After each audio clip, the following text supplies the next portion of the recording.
Kuwento ni Matiyas.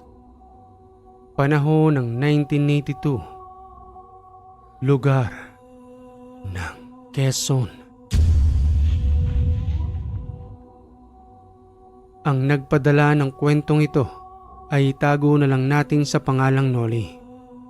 At si Matiyas ay ang kanyang tiyuhin na siyang nakaranas ng ibabahagi nating kwento patungkol sa kanyang pagiging gabunan. Magmula pa sa kanyang pagsilang, ito ay hindi niya pa alam noon na matagal na itinago sa kanya ng kanyang inay. Simula nang umanib ang kanyang nanay sa mga rebelde na nagtago sa kabundukan ng Quezon, kung saan nagmula at nabuo si Matiyas bilang isang gabunan. Ang pagiging gabunan ay walang pinagkaiba sa ibang mga aswang. Subalit may kanya-kanya lamang itong abilidad na maaari nilang gamitin sa pangbibiktima, ngunit pwede rin namang gamitin sa kabutihan. Depende na lamang sa kinalakihan ng isang gabunan o kung papaano siyang inaruga ng nagpalaki sa kanya. Wala yung pinagkaiba kung nag-alaga ka ng isang tigre na naging maamo mismo sa iyong harapan sa kadahilanang ikaw ang nagpapakain at nagpakilalang kanyang magulang. Subalit kapag natuklasan niya ang tunay niyang lakas na mayroon siyang kakaibang abilidad na kung saan kaya niyang makipagsabayan sa iba dahil hindi siya pangkaraniwang nilalang. Hanggang sa isang araw, naaalala ko pa noong mga bata pa kami noon. Habang naglalaro kami ni Tio Matiyas, nasa edad 11 anyos na kami noon. Matanda lamang siya sa akin ng buwan at mas nakakatanda ang kanyang nanay kaysa sa aking mga magulang. Napunta kami ni Tio Matiyas sa masukal na damuhan at sa hindi namin inaasahan, may nakita kaming isang lalaki. Nakatayo ito sa di kalayuan. Subalit sipat na sipat namin ang kanyang anyo na para bang kanina pa kaming pinagmamasdan. Nanlilisik ang kanyang mga mata, ngunit ang kanyang kasuotan ay tila ba isa siyang bandido habang may sakbit na baril na nasa kanyang balikat. Kakaiba ang pakiramdam ko ng mga oras na yon. Naninindig ang mga balahibo sa aking braso at para bang kumakapal ang aking anit. Samantalang itong si Tio Matiyas ay patuloy ring tinititigan ng lalaki na para bang pilit niya itong kinikilatis sa pamamagitan ng kanyang mga mata at patuloy niyang paglanghap sa amoy ng lalaking yon. Hindi niyo na may tatanong, itong si Tio Matiyas ay may malakas na pangamoy kahit nangabay lang metro pa ang layo, na wala siyang pinagkaiba sa isang asong malakas ang pangamoy. Gayon din ang kanyang pandinig na kahit siya rin mismo noon ay hindi niya maunawaan ang ganoong uri ng abilidad. Maya-maya pa ay umalis na ang bandido. Napahinto kami noon ni Tio Matiyas sa aming paglalaro. Wika pa nga niya sa akin, "Noli, kilala mo ba ang lalaking yon? Kakaiba ang amoy niya, yung para bang hindi naliligo. At saka ang lansa, ang sakit sa ilong ko, nanunuot yung baho ng amoy niya. Nanlilisik din ang kanyang mga mata at para siyang asong ulol kung makatitig." Hindi ko rin alam, Tio Matiyas, pero parang ang weirdo niya. May sakbit-sakbit pa siyang baril. Ano kayang pakay niya rito? Di kalaunan ay tinawag na kami ng kanyang inay. At sa muli nga naming pagbabalik sa tahanan, hindi na iwasan ni Tio Matiyas na magtanong sa kanyang inay patungkol sa bandidong maligid sa kanilang tahanan na para bang nagmamasid lamang yun sa kalagayan ng kanilang buhay. "Inay, may lalaki po roon sa likod bahay. Doon mismo sa may bagyang masukal na damuhan. Kanina pang nakatitig sa amin eh. Pero pinabayaan lang naman namin ni Noli. May dala rin po siyang baril, Nay. Pero kakaibang amoy niya. ang baho. Dahil sa mga sinabing yon ni Tio Matias, para bang namutla ang mukha ng kanyang nanay. Umiwas na lamang ito sa mga sinabi sa kanya ni Tio Matias na para bang walang narinig sa kanyang mga sinabi at nagpatuloy na lamang sa kanyang ginagawa na nagsasalita ng, "Matias, ano ka ba anak? Ang sabi ko sa iyo, huwag kayong magtutungo sa masukal na kagubatan. Mamaya niyan matuklaw pa kayo ng ahas doon. At kung sino man yung lalaking sinasabi mo, hindi ko kilala yon. Huwag niyo na nga lang siyang pansinin. Mamaya niyan kung ano pang mangyari sa inyo doon. Wag na uli kayong babalik sa masukal na damuhang yun ha. Dito lang kayo sa harapan ng bahay maglaro ni Noli." Tugong wika naman ni Matias. "Opo, inay. Siya nga po pala. Bakit niyo po kami tinawag?" "Anak naman, mag-alas 12 na. Ayan o, nakahain ng pagkain sa may mesa. Eto nga, tinugasan ko pang ibang mga plato. Sige na't maupo na kayo roon ni Noli. Susunod na rin ako dyan sa may mesa." Mag-isa nga palang pinalaki ni Tia Amira si Matias. Magmula nang tumiwalag na ito sa samahan ng mga tulisan upang magbagong buhay para sa kanyang anak. Muli naman siyang tinanggap ng kanyang mga magulang. Kahit na nga ba nagdadalang tao na siya noon kay Matias na hindi na pinakilala ang kanyang itay. Sa kadahilan ng isa umano itong tulisan na nandoon pa rin sa kabundukan. Subalit sa unti-unting pagbibinata ni Matias, dahil na rin sa kanyang pangungulila sa ama, ang kanyang ibang mga katanungan sa kanyang ina ay unti-unting lumalalim, dahilan upang dahan-dahang matuklasan ang lihim sa kanyang tunay na pagkatao.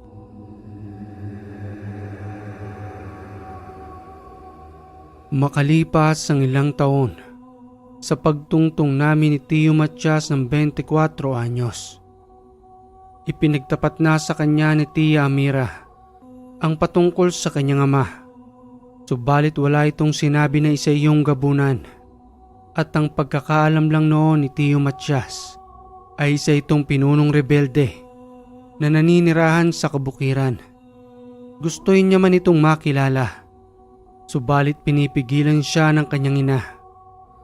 Hanggang sa maalala niyang lalaking paali-aligid sa kanilang tahanan noon, na muli niya namang naitanong kay Tia Amira ang patungkol sa lalaking yun.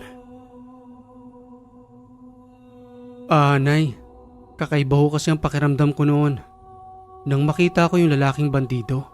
Makalipas ang ilang taon, yung lalaking paali-aligid dito sa ating tahanan, siya ho ba ang aking itay?" Tugong wika pa ni Tia Amira. "Matias, wag mo nang isipin ang iyong itay. Malamang sa ngayon napaslang na rin siya ng mga sundalo dahil na rin sa pagiging bandido niya. At isa pa anak, ako naman ang nagpalaki sa iyo kaya wag mo nang hanapin ang tatay mo. Pabayaan na lang natin siya kung nasa saan man siya ngayon." "Gusto ko lang naman siyang makilala, Nay. Wala naman sigurong masama doon. At itatanong ko lang sa kanya kung bakit niya tayo pinabayaan. Hindi naman siguro tama yung ginawa niya na mag-isa mo akong pinalaki, samantalang siya nagpapasarap lang ng buhay sa bundok dahil sa kanyang pagiging pinuno." At nang dumating na sa puntong hindi na alam ni Tia Amira ang kanyang isasagot, umalis na lamang ito sa harapan ni Matias at saka nagpatuloy sa mga gawain sa bahay upang gawing abala ang kanyang sarili at tumiwas na sa iba pang mga tanong nito. Sambit na wika ko pa noon kay Matias habang nandoon ako sa may haligi ng tahanan na nakikinig sa kanilang pag-uusap. "Matias, itigil mo na siguro yung pagtatanong mo kay Tia Amira. Sinabi naman na sa'yo, di ba? Isang rebelde ang tatay mo. At baka wala na yun ngayon dahil matagal na ang panahon na sinusuyod ng mga kasandaluhan ng kabundukan dito. At siguradong napas lang na nila yun. Kaya kung hanapin mo pa siya sa bundok, malamang buto na lamang ang dadatnan mo dun. Kaya wag mo nang kulitin si Tia Amira. Total naman hindi mo naman siya nakasama sa paglaki mo. Tama naman, di ba? May punto ka, Noli. Pero iba pa rin na makilala kong tatay ko. Kahit na nga ba hindi ko siya nakasama noon, mayakap ko man lamang siya'y sapat na sa akin.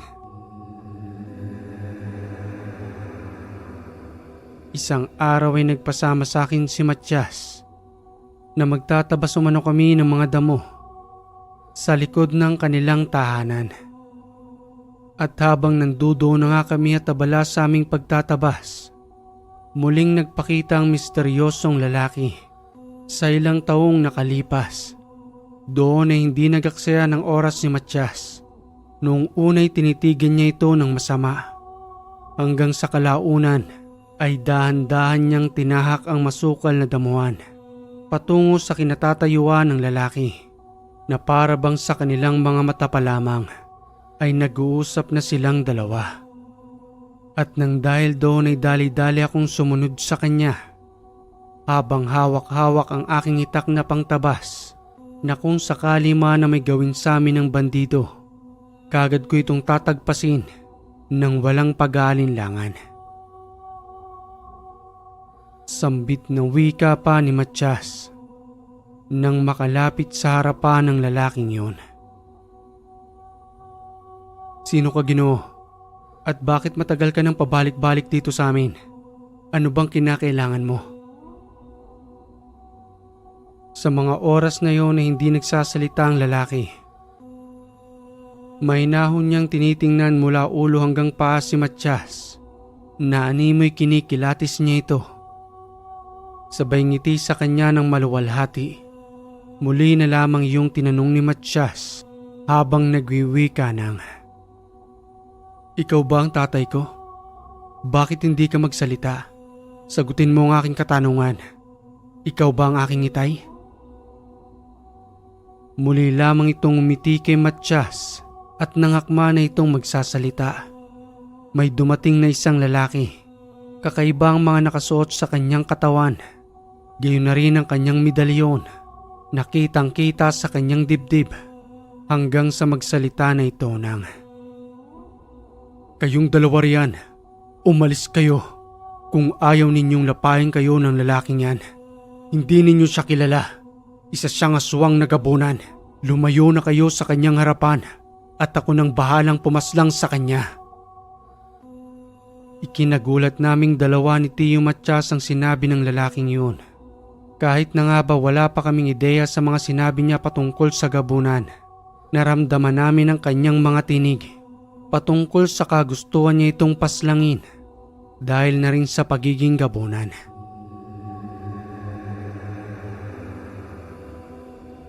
At nang mapalingon na nga kami ni Tio Matias sa lalaking yon, mabilis namang lumikas ang sinasabi niyang gabunan na sa isang idlap ay bigla itong nawala. Lumapit sa amin ang lalaki at nagpakilala sa pangalang Rigor na may malalim na karunungan patungkol sa espiritual at kaalamang pumaslang ng mga aswang bilang isang antingerong hunter na tumutugis ng masasamang nilalang. At isa roon ang lalaking aming nakaharap na matagal nang nagpapakita sa amin noon pa man sa hindi namin malamang dahilan ni Tio Matias. Maya-maya pa ay muling nagsalita ang lalaki habang nagwiwika ng, "Napakadelikado ng ginagawa ninyo. Hindi ba ninyo alam kung sino ang lalaking inyong kaharap kanina? Siya ang pinakapinuno ng mga gabunan dito sa ating lugar na naninirahan sa kabundukan. Kapag muli ninyo siyang nakita, wag na kayong muling lalapit pa sa kanya dahil maaari niyang gawin ang gusto niyang gawin sa inyo nang walang pag-aalinlangan." Sambit na wika pa ni Tio Matias kay Rigor. "Papaanong delikado?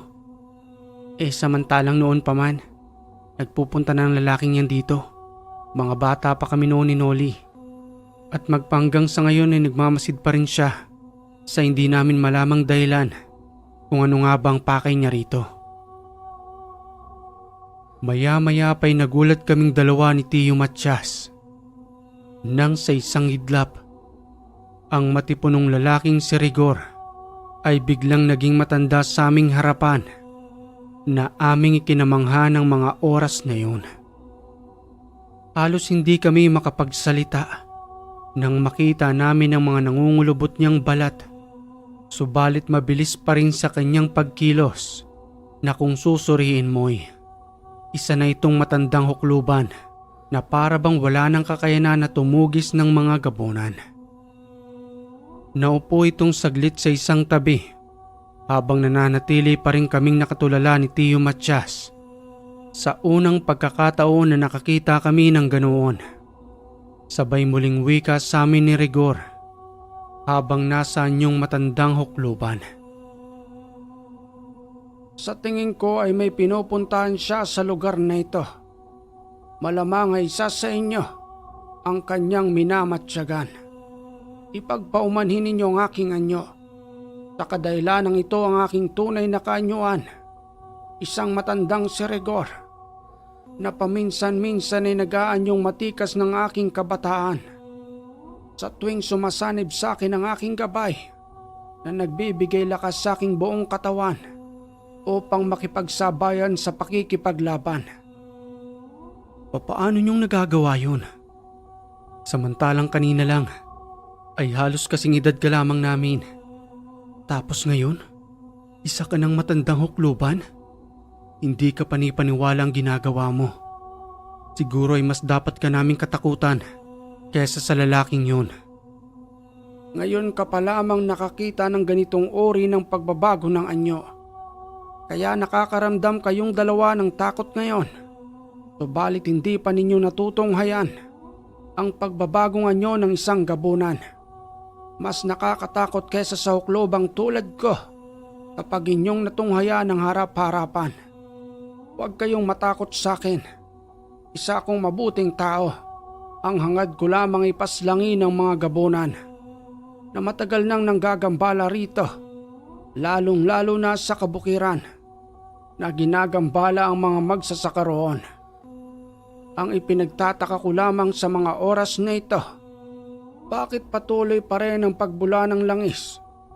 Kayong nakalayo na ang gabunang yon. Heto at tingnan ninyo. Ipinakita sa amin ng matanda ang kanyang hawak-hawak na langis habang nakalagay ito sa maliit na bote na kung saan ay may kung ano-anong nakalagay sa loob na para bang mga ugat ng puno o kaya naman ay mga buto o parte ng katawan ng kahoy. At dahil nga sa wala pa kaming nalalaman ng mga oras na yun ni Tio Matias, namamangha kami sa patuloy na pagbula nito. Samantalang hindi naman inaalog iyon ng matanda. Paulit-ulit naming pinagmasdan hanggang sa hindi na makatiis si Tio Matias na muling nagtanong sa matandang hukluban. Sambit ng wika pa nga nito ng, ano naman pong koneksyon ng pagbula ng langis na yan? Para doon sa sinasabi mong gabunan. Pasensya na po kayo ha. Kasi wala talaga kaming alam patungkol dyan. Kung mamarapatin nyo lang ho sana, ay maaaring ipaliwanag nyo sa amin. Sagot na wika pa ng matanda. Ang dahilan ng pagkakaroon ng bula ng langis na yan, isang senyales na may nananatili pa ring gabunan sa lugar na ito. At dahil sa malakas ang kanyang patuloy na pagbula, malapit lamang ang gabunan, kaya wala itong humpay sa pagbibigay babala na may panganib sa kapaligiran. May ibinubulong sa akin ang aking gabay at kanina pa umano siyang may nakikita sa iyo. Hindi ka isang normal na tao. Marahil ay may nagtatago sa iyong pagkatao. At yon ang aking tutuklasin ngayon. Marahil ay ikaw ang binabalik-balikan ng gabunang yon. Kung bakit madalas siyang nagtutungo rito. Tama ba ako sa aking sinabi, iho? Sino ho bang tinutukoy ninyo? Ako ho ba? O si Noli? At isa pa, hindi namin maunawaan ang sinasabi mo. Huwag kang gumawa ng kwento dito, tanda. Isa ka lamang dayuhan. Saan ka ba nanggaling? At bigla ka na lamang sumulpot dito sa aming lugar. Ikaw ang tinutukoy ko. Sa'yo ako nakatingin, tama ba? Ang kasama mo ay isang normal na tao. Subalit ikaw ay hindi pangkaraniwan. At yon ang sinasabi sa akin ng aking gabay na kahit kailanman ay hindi pa nagkakamali sa kanyang nakikita. Pinaparatangan mo ba ako, tanda? Na isa akong aswang? Kaya patuloy pa rin ang pagbula niyang sinasabi mong langis? Hindi tama yung paratang mo. At maniwala sa sinasabi mong gabay na hindi naman namin nakikita. Nababaliw ka na ba? Hindi ka namin kilala na bigla na lamang dumating dito. Paano kaming maniniwala sa'yo? Kung ako sa'yo, tanda, umalis ka na sa harapan ko bago pa ako mawala ng kontrol sa aking sarili.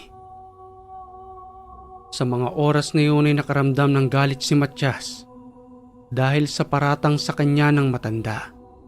Umalis na lamang kami roon sa kadahilanang nawala na ng ganang makiusap si Tio Matias habang may kasama pang inis sa matandang iyon na kahit na hindi man ito diretsyong sabihin, ang tinutukoy niya kay Tio Matias ay isa umano itong aswang. Kahit naman siguro sino, kung pararatangan ng ganoon, ay makakaramdam ng galit sa kanilang dibdib. Sa kadahilanang wala namang kakaibang nararamdaman si Tio Matias, maliban na lamang sa kanyang malakas na pangamoy at malakas na pandinig. Bagyang nahinto ang aming pagtatabas na muli na kaming bumalik sa loob ng tahanan. Hanggang sa makita kami ni Tia Mira. Napansin niya ang kakaibang kilos ni Tio Matias ng mga oras na yun. Habang hawak-hawak pa rin ang kanyang itak, nakasimangot na nga ito na para bang nawawala sa kanyang sarili. Sambit na wika pa ni Tia Mira na itinigil ang kanyang paglalaba. O bakit parang wala ka sa sarili mong wisyo? Anong nangyayari sa'yo, Matias? Noli, ano bang ginawa ninyo sa inyong pagtatabas doon? Tia Amira, may dumating po kasi doon kanina. Yung lalaki po na parang isang bandido. Makalipas po kasi ng ilang taon, ngayon lang po ulit siya nagpakita sa amin.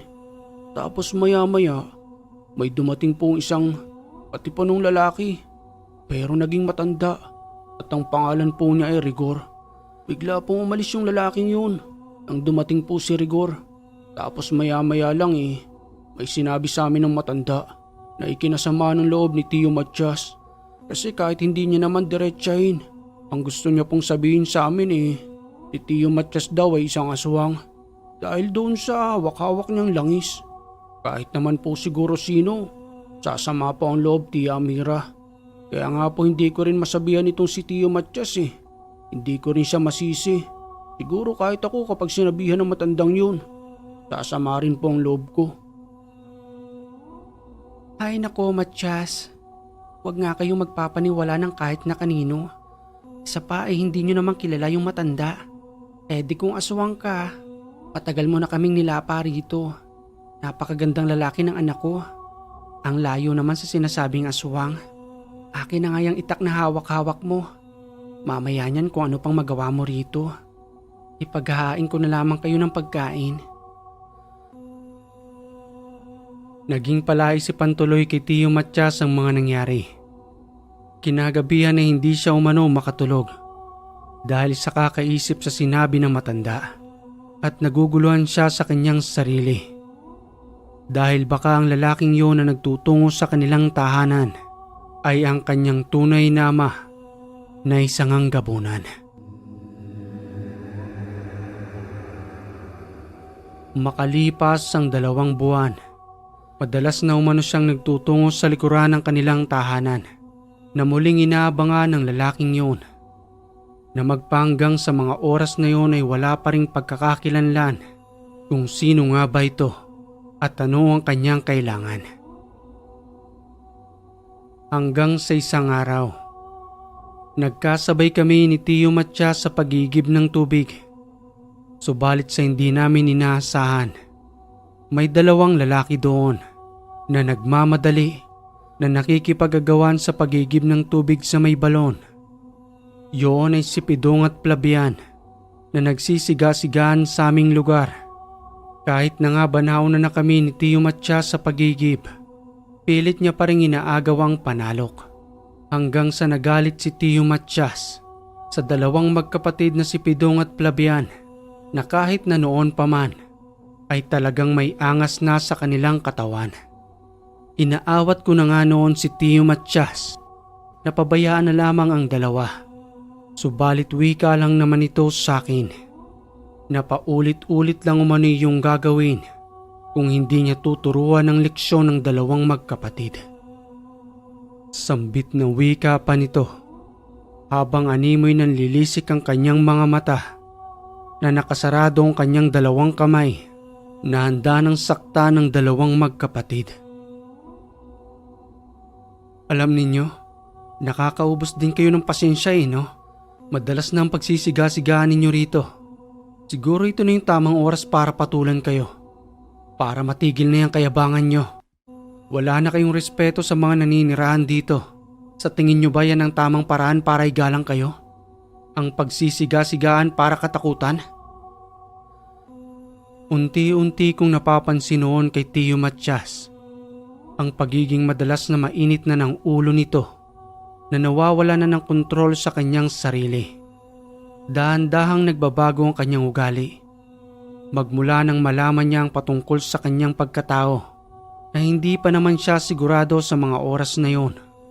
Subalit alam ko sa kanyang sarili na may unti-unti na siyang natutuklasan na hindi niya rin inaamin sa akin na marahil ay natatakot siya na baka unti-unti ko siyang layuan at dahan-dahang katakutan ang tunay niyang pagkatao. Sambit na wika pa ng magkapatid kay Tio Matyas. Aba, mukhang papalag ka na ngayon, Matyas. Maipinagmamalaki ka na ba?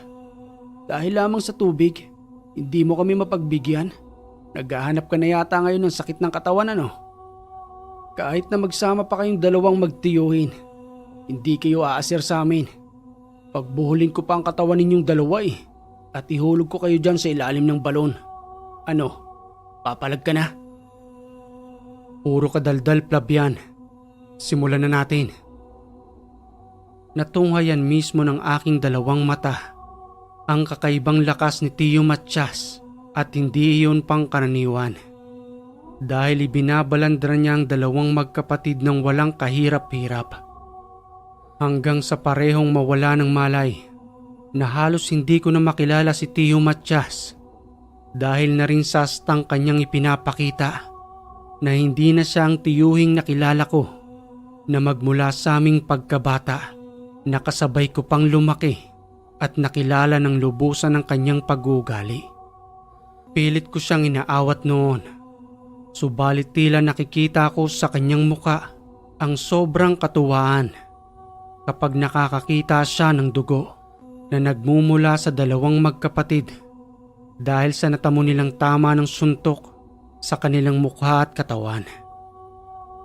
Wika ko pa kay Tio Matyas habang patuloy ko siyang inaawat na may kakaibang lakas kahit na nga ba patuloy ko siyang hilahin at itulak papalayo sa dalawang magkapatid na walang malay. Tama na yan, Tio Matyas. Baka mapaslang mo na ang dalawang yan. Palalago tayo nito kay Tia Amira kapag nalaman niya ang ginagawa mo. Tama na. Hanggang sa maya-maya ay unti-unti nang bumabalik sa kanyang ulirat na napahawak si Tio Matyas sa kanyang ulo. Nang makita ang dalawang magkapatid na nakabulagta at walang malay, sabay sabi sa kanyang sarili ng, "Anong nagawa ko, Noli? Buhay pa ba ang dalawang yan? Bakit nagkalat ng dugo sa kanilang mukha?" Hindi pa man nakakapagsalita noon si Noli at hapon na ng mga oras na yun na nagtatalo na ang liwanag at dilim nang biglang magsalita si Rigor na nasa kaanyuan ng isang matanda na nagwiwika ng, Ikaw ang may kagagawan yan. Sinabi ko na sa iyo, hindi ka pang karaniwang tao. Ayaw mo pa ring maniwala sa akin. Baka napaslang mo silang dalawa nang hindi mo nalalaman dahil sa nangibabaw ang galit dyan sa iyong puso na hindi mo na kayang kontrolin ang kalahati ng iyong pagkatao.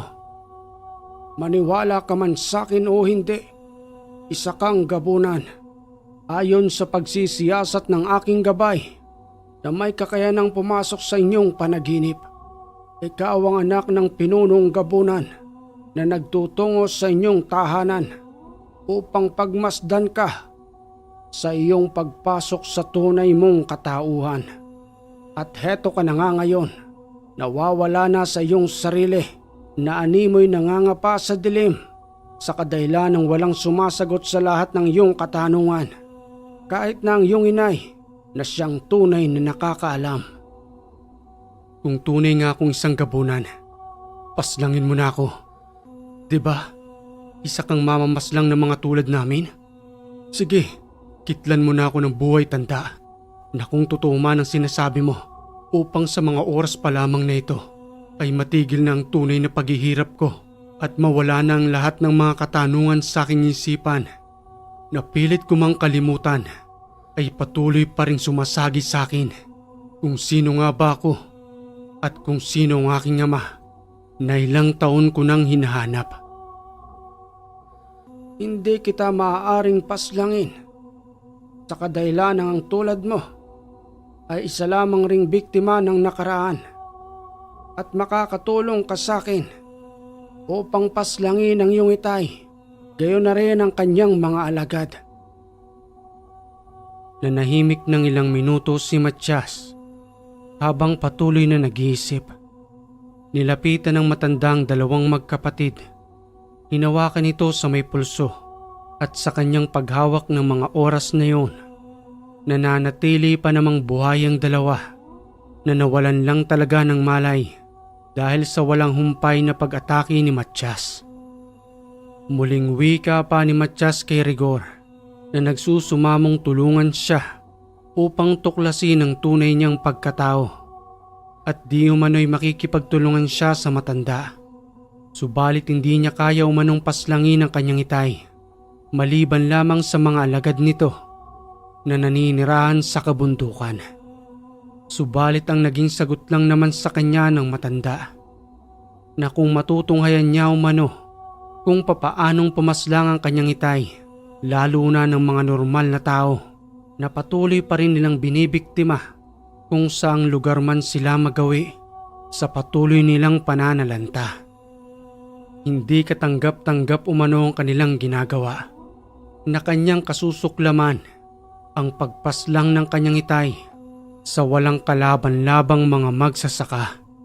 Pinahintulutan siya ng matanda na sumama sa kanya, subalit may una siyang assignment na unang tuklasin ang katotohanan sa kanyang ina bago sila lubusang magtungo sa kanyang tahanan at harapin ang katotohanan na isa nga siyang tunay na gabunan.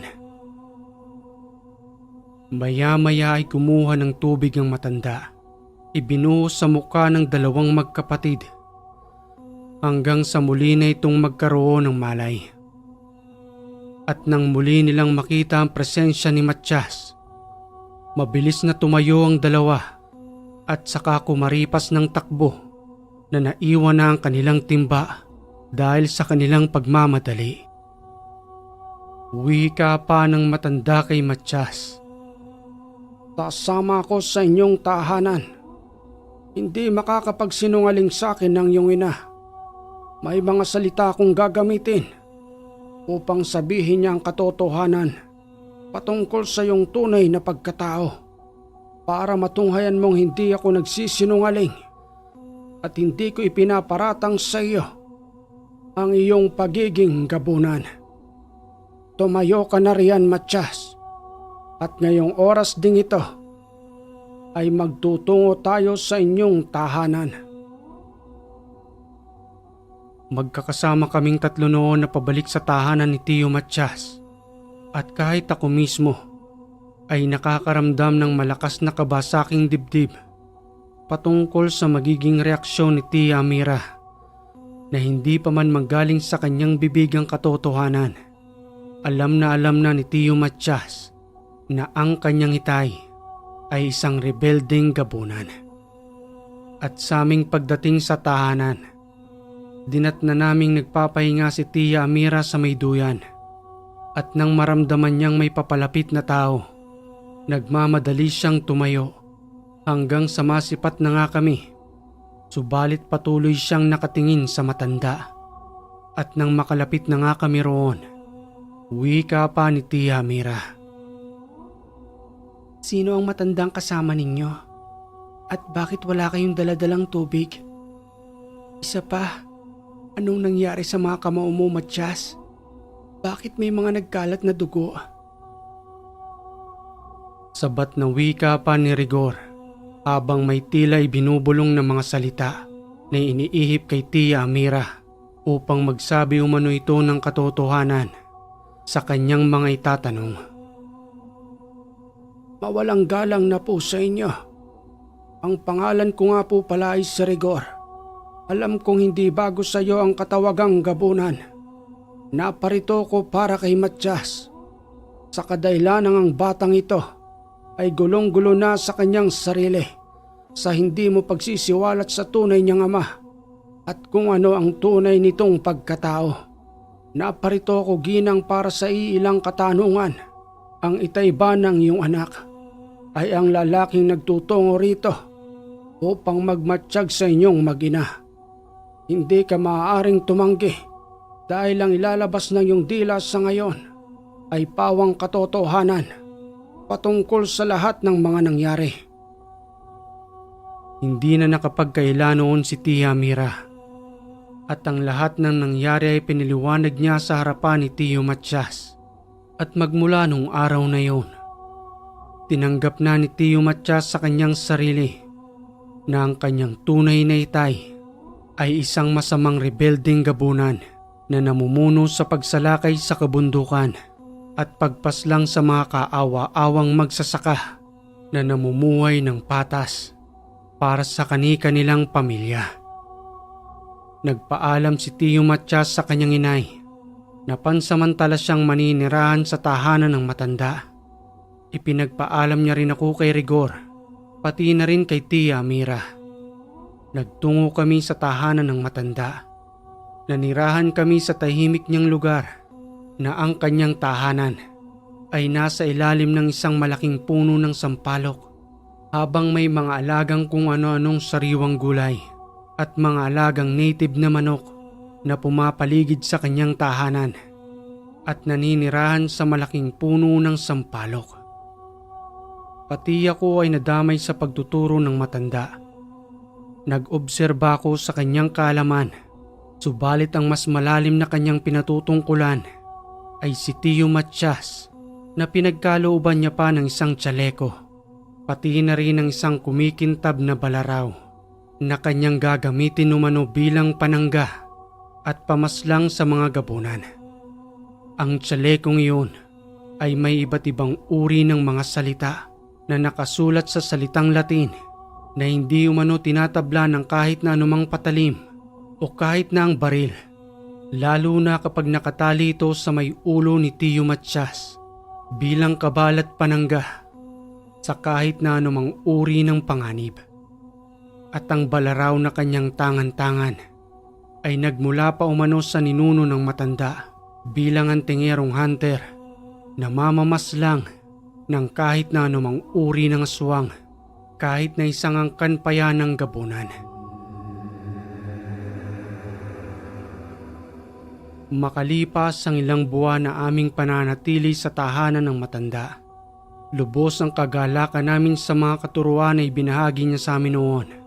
At itong si Tio Matias ay nakontrol na ang galit sa kanyang sarili kung papaanong paglalabanan ng kanyang pagiging gabunan at kung saan niya lamang ito maaaring gamitin, lalo na sa muli nilang paghaharap ng kanyang itay upang pigilan ang masama nitong gawain na taliwas sa kanyang kinalakihan.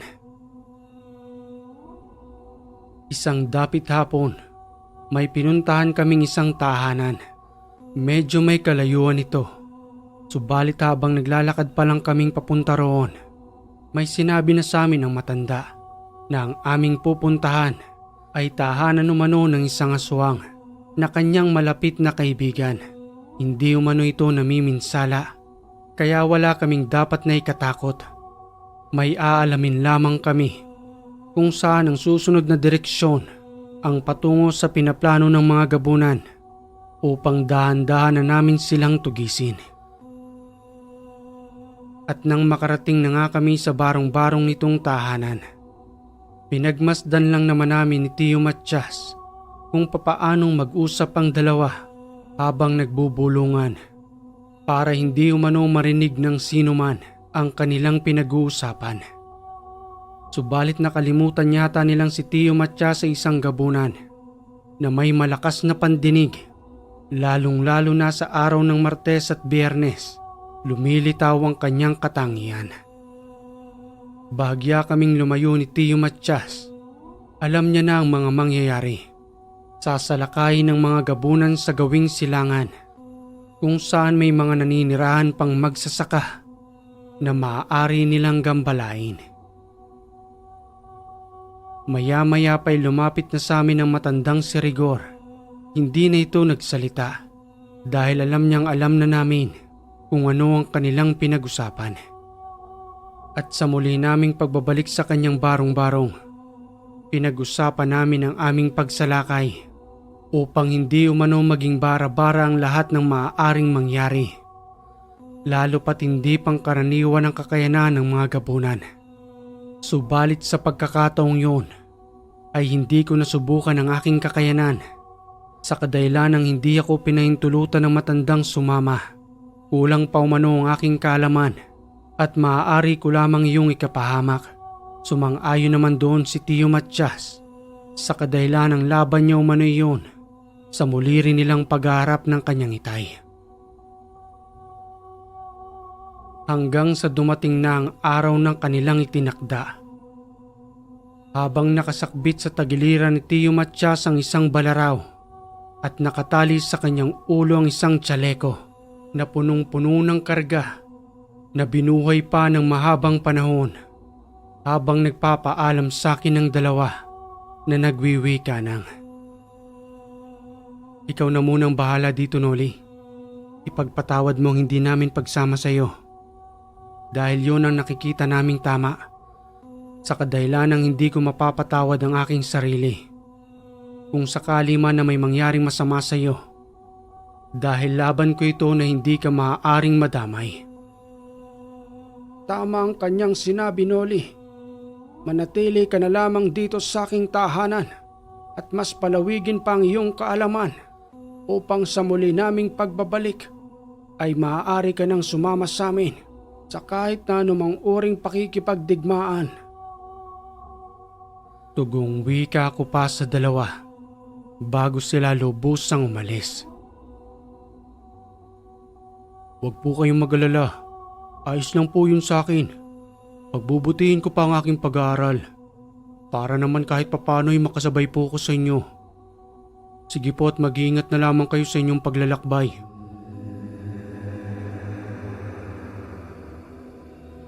Lumipas ang 6 na araw.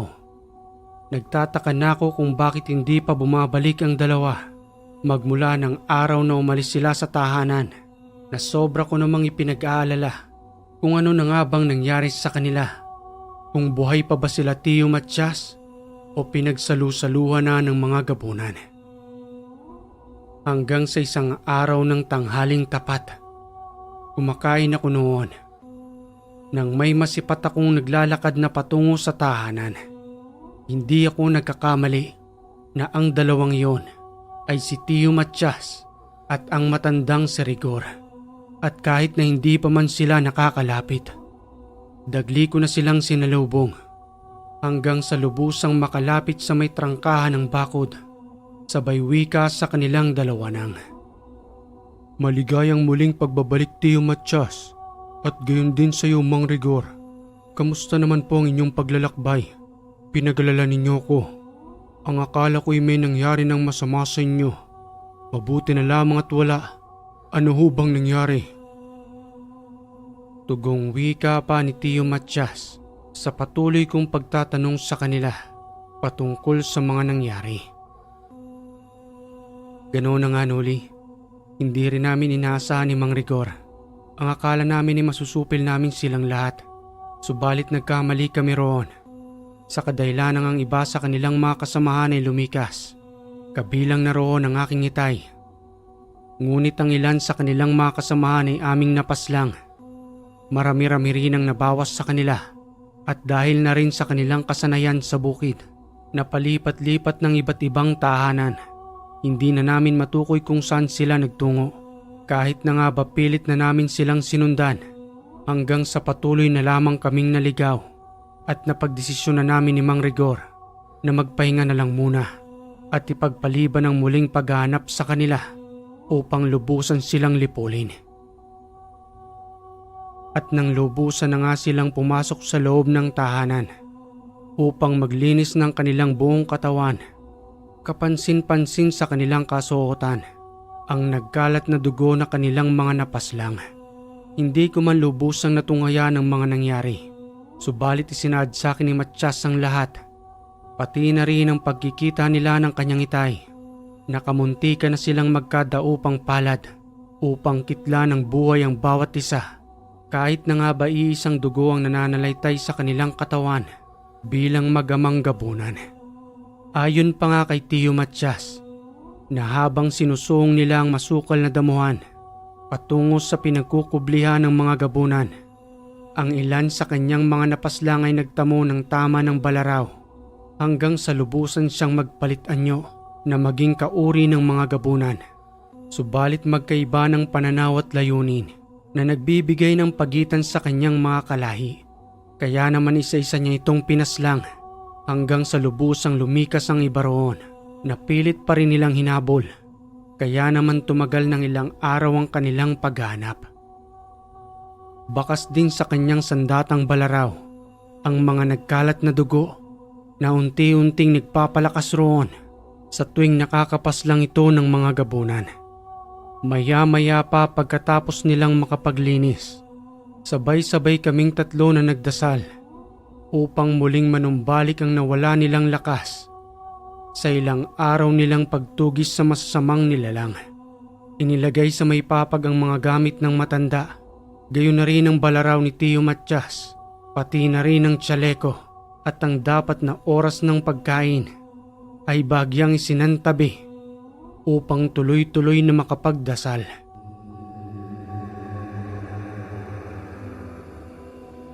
Kinabukasan ng umaga, masusing kinamusta ng matanda ang aking kalagayan kung patuloy nga ba akong nag-aaral patungkol sa lihim na karunungan na kanyang ipinaubaya sa akin upang sa kahit papano'y makabilang umano ko sa kanilang paglalakbay sa susunod nilang pagtugis sa mga gabunan at pagpaslang sa itay ni Matias na matagal na panahon niya na umanong tinutugis.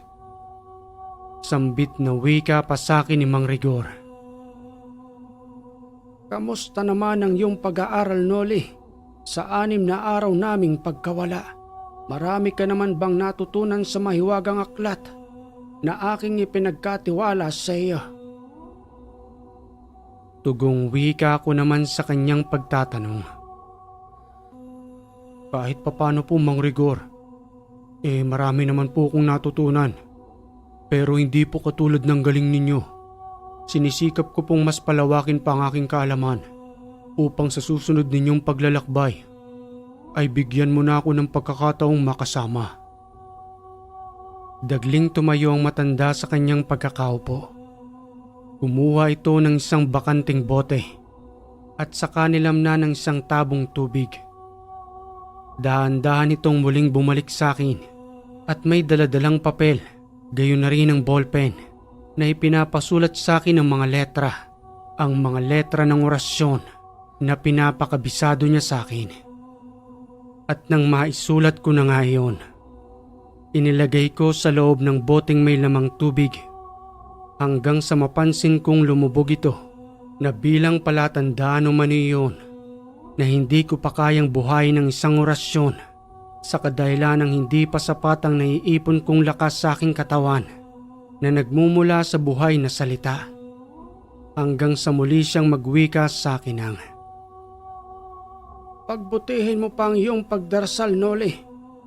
Pagsikapan mong mabuti upang pagkalooban ka ng pambihirang kakayanan na kahit ikaw mismo ay hindi makapaniwalang may angking kang abilidad na ngayon mo pa lamang matutuklasan sa pagsusumikap mo sa iyong pagdarasal.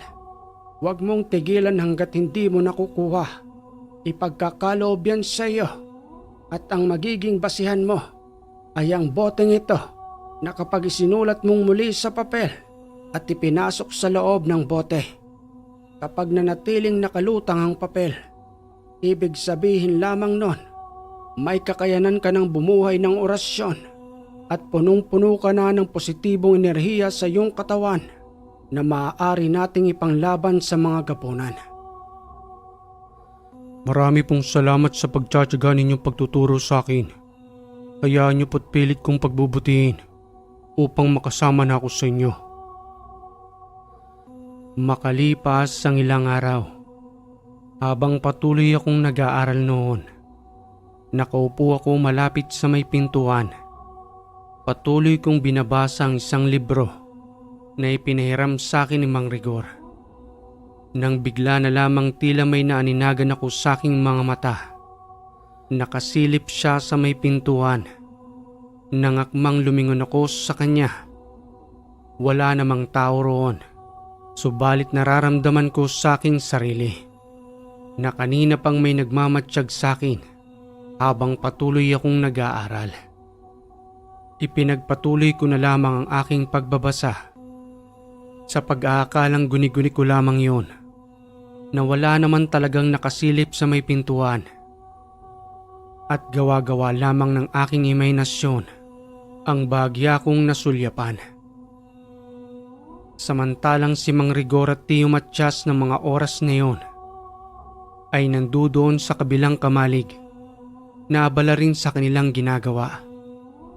Hanggang sa maya-maya pa, unti-unti akong may naririnig na tila ba may nagbubulungan sa may gilid ng pintuan. Nagdadalawang isip pa nga ako noon sa pag-aakalang baka hindi na tama ang aking ginagawa at nasusobrahan na ako sa pagkarga ng mga orasyon sa aking katawan na nagiging dahilan ng pagkasira ng aking ulo. Hanggang sa dahan-dahan kong inilapag ang libro sa may papag at dagling sinilip ang gilid ng pintuan na bigla ko sa aking nakita nang mayroong dalawang duwende ang kanina pang nagmamatsyag sa akin habang nagtatalo roon. Ikinagulat ko kung bakit nakikita ko na sila sa mga oras na yon, samantalang wala naman akong ibang abilidad na siguro'y unti-unting nabuksan ang aking ikatlong mata dahil na rin sa patuloy kong pagbabasa at pag-aaral ng lihim na karunungan. Maliban pa kay Tio Matias na kahit noon pa man ay bukas na ang kanyang abilidad na mas lalo lamang na pinalawig ni Mang Rigor upang gawin siyang isang mandirigma. Nagkaroon ako ng bagong kaibigan sa pamamagitan ng dalawang duwendeng iyon, subalit hindi sila mandirigma. Pareho silang may kaalaman sa panggagamot at iyon ang pilit nilang ibinibigay sa akin upang sila umano'y aking maging gabay. Sambit ng wika pa ng isa sa dalawang yon. Kaibigan, nauumaling kami sa iyong binabasa. Gayon na rin sa iyong aura. Napilit kaming inihila patungo rito. Hindi kami masasamang nilalang. Ang layunin lamang din namin ay makatulong. Huwag mong ipilit ang iyong sarili sa ibang mga paraan. Maaaring nakatakda ka sa panggagamot. Kaya kami na mismong lumapit sa iyo upang makipagtulungan. Magmula sa araw na yon, Unti-unti kong natuklasan ang aking abilidad na nagiging patungkol sa panggagamot at hindi para maging isang mandirigmang tulad ni Tio Matias na siyang nakalaan para sa kanya kung saan siya hinubog ni Mang Rigor. Tinanggap ko ang alok ng 2 diwende. Parehos silang kulay puti na palaging umaalalay sa akin na nasa kanan at kaliwang balikat ko. Lumipas pa ang 1 buwan. Ibang libreta naman ang ibinigay sa akin ni Mang Rigor at patungkol naman iyon sa panggagamot habang nagwiwika sa akin ng, Magaling ang ginawa mo, Noli. Natuklasan mo kung para saan ka. Hindi para maging isang mandirigmang tulad namin ni Matias na manunugis ng mga aswang.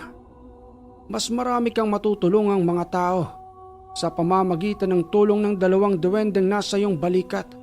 Pare-pareho kayo ng layunin. Ipagpatuloy ninyo yung 3 upang mas marami pa kayong taong matulungan. Eto pang 1 libreta para sa iyo upang hindi naman sa lahat ng oras ay nakadepende ka sa iyong 2 gabay. Isang araw ay muling nagpaalam sa akin ng 2. Muli umano nilang napagalaman kung saan nagkukubli ang mga gabunan na kanilang papaslangin upang tuluyan ang matigil ang kasamaan ng mga ito. Ngunit sa pagkakataong iyon ay isinama ko ni Mang Rigor upang matunghayan ko umano kung papaano manong lilipulin nila ni Tio Matias ang mga gabunan. Hanggang sa magtungo na nga kami sa kinaroroonan ng mga ito. Matatalim na orasyon lamang ang gamit ko ng mga oras na yun bilang panangga at sandata sa aking katawan na kung sakaling may lumapit sa akin ay hindi sila sasantuhin ng mga buhay na salita na maaaring tumama sa kanilang katawan sa pamamagitan ng isang tigalpo. At nang makarating na nga kami sa kanilang mga barong-barong, pinagbigyan ng pagkakataon ni Mang Rigor na makapag-usap ang magama ng harap-harapan kahit na nandoon ang ibang mga alagad nito habang nagwiwika si Tio Matias ng, napakasama mong nilalang. Oot naging tulisan noon ng aking inay. Subalit sumama lamang siya sa inyo upang ipaglaban ang kanyang paniniwala noon. Subalit anong ginawa mo? Pinagsamantalaan mo ang kanyang kahinaan at ako ang naging bunga ng iyong pananamantala. Pero ipinagpapasalamat ko na isinilang ako sa mundong ito dahil sa iyo sa kadahilanang itinakda ko upang lumipol sa inyong lahat. Matapos makapagsalita ni Tio Matias, ang inaakala ko'y mananahimik na lamang ang kanyang itay. Subalit nagpasaring din ito ng mga salita habang dahan-dahang lumalalim ang gabi ng mga oras na yun na nagsasalita ng, Dapat pala noon pa lamang ay pinaslang na kita. Ilang taon akong nagpabalik-balik sa inyong tahanan upang pagmasdan ka at tingnan ang unti-unti mong pagbabago sa pag-aakalang matatanggap mo ko balang araw. Magpasalamat ka pa nga, bata. Dahil hindi ko pinaslang si Amira kahit na nga ba hindi niya ako tanggap. Minahal ko ang nanay mo, subalit siya ang pilit na lumalayo sa akin. Hanggang sa ako na lamang ang gumawa ng paraan upang mapasakin siya at biyayaan ng isang binhi na hindi ko alam na siya rin palang tutugis sa akin. Nagkamali ang nanay mo ng mga tulisang sinamahan. Noon pa lamang ay gusto na siyang lapain ng aking mga lagad. Subalit dahil sa pamamagitan ko, ni isa ay walang nakakagalaw sa kanya.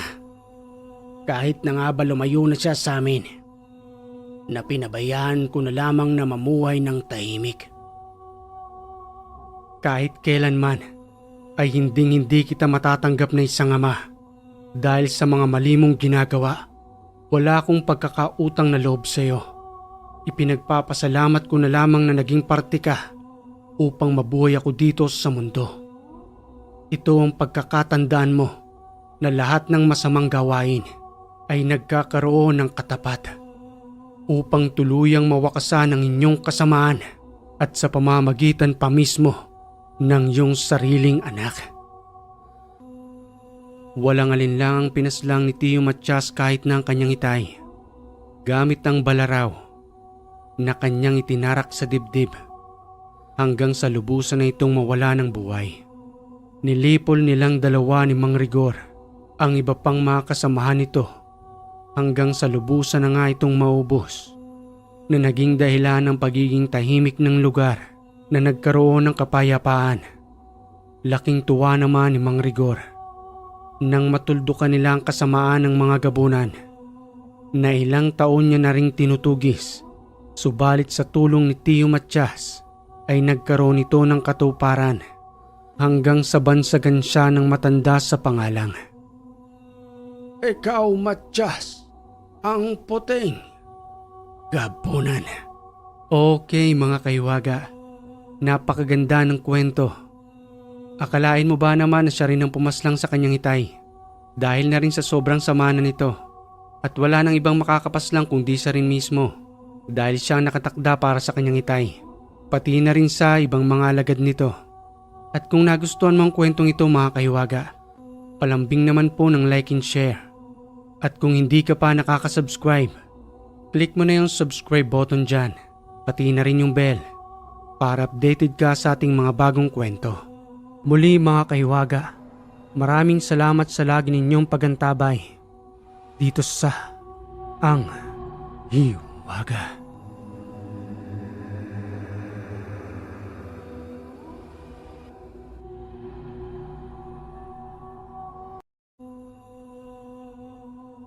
Kwento ni Matias.